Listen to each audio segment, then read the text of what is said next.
आज सुब्रमण्य सार निर्देश क्रमे प्रदीप कुमार साहब जे एसपी अच्छा आम आज पेट्रोल ड्यूटी जाइलु लाभनगर एरिया से गोटे गाड़ी लाभनगर पहाड़ तले गोटे गाड़ी बड़ गाड़ी रखिक कौन हो डाउट है मुझे जाकर देखिली जे माने गंजेई कौन गोटे माने चेम्बर में भर्ती करवाटा मुझे देखला आमको देखी दुई जन दौड़ पलैले आ दुई जन को आम धरलु काबू कर धरी पारे स्टाफ को सहित तार 4 क्विंटाल 51 केजी गंजेटा सीज आटा मुझे फास्ट टाइम देखिली गजपति जिले में चेम्बर में जावा 3 वर्ष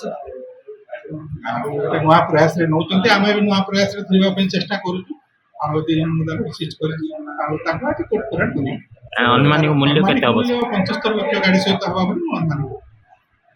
केते कहली सर 75 लाख गंजेर मूल्य बजेट मूल्य 4 क्विंटाल 45 लाख तो सर केन समय रे धरले 6 भोर सकाल 6 कोड जाऊ ये गाड़ी जाऊ नथला रखिथिला लाभनगड़ पहाड़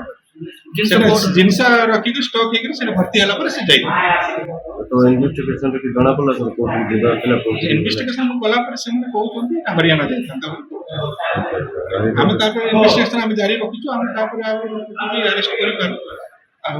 से गाड़ी ओनर को भी हम चिट्ठी करी अरेस्ट करि पार इन्वेस्टिगेशन चाली किछु सुराग मिलला सर केउ माने अन्य नहीं किछि सुराग नहीं पाई सब आरटीओ रिपोर्ट आसला पर इन्वेस्टिगेशन आरंभ करू।